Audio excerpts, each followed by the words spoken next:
This is The Scoop for Friday. I'm Sean Canan with the WMNF News headlines. The University of South Florida College Republicans and the Pinellas County Young Republicans filed a federal lawsuit this week arguing that improper statistical methods were used in the 2020 U.S. Census. The lawsuit, which names as defendants the leaders of the U.S. Department of Commerce and the U.S. Census Bureau, seeks to require a new 2020 census report that does not use those methods and to prevent their use in the 2030 census. The lawsuit came after President Trump called for a mid-decade census and as Governor Ron DeSantis has pushed to redraw Florida's congressional districts to help the GOP hold on to its slim advantage in the U.S. House. Police arrested 5 people at a Veterans for Peace protest yesterday outside MacDill Air Force Base in Tampa.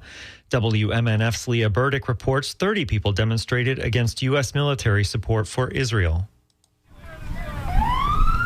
Tensions quickly rose as protesters ran in the middle of a roundabout, stopping traffic. Their large signs read Veterans Against Genocide and Free Palestine. Police officers quickly arrived and warned protesters to move to the grass. Frustration started to escalate, and after a few minutes, police started arresting people. This did not keep them from standing down. One veteran chanted Free Palestine while being handcuffed. Ramon Piera Bonilla says he is ashamed to see veterans arrested. As an immigrant who came here believing in the American dream, I fled Venezuela, the country that's authoritarian, quote unquote, communist, quote unquote. And then to see some of the same actions here, it's incredibly disheartening.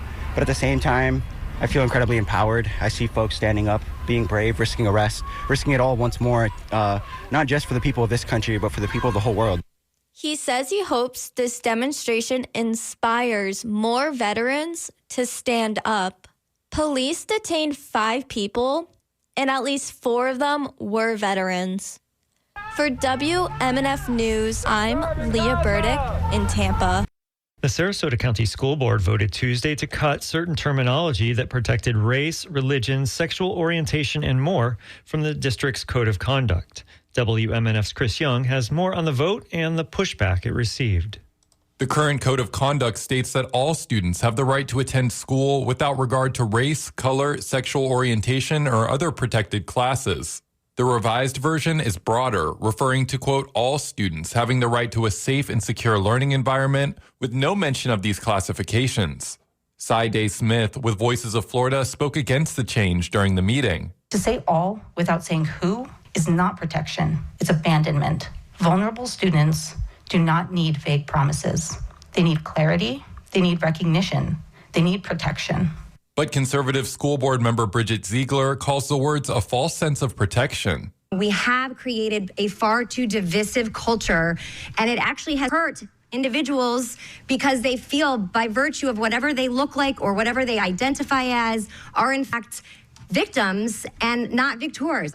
The change to the code of conduct language passed 3-2. Chris Young, WMNF News.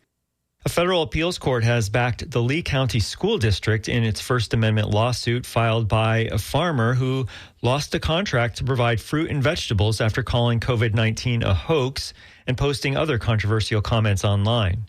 The opinion issued this week by a panel of the 11th U.S. Circuit Court of Appeals said the then superintendent of Lee's schools cut off the contract in 2020 because of concerns about food safety during the early months of the COVID-19 pandemic, and not because of the views of the owner of Oaks Farm Food and Distribution Services. Brevard County on Florida's east coast is experiencing a dengue outbreak. Dengue is not endemic in Florida, and it's transmitted via mosquito bite. Nearly 80% of dengue cases acquired in Florida have come from Brevard County. It will be sunny today with highs in the low 90s. Tonight, partly cloudy, overnight lows in the low 70s. Tomorrow, partly cloudy, highs in the low 90s. I'm Sean Canan with the WMNF News headlines. This is The Scoop, recorded at WMNF Tampa.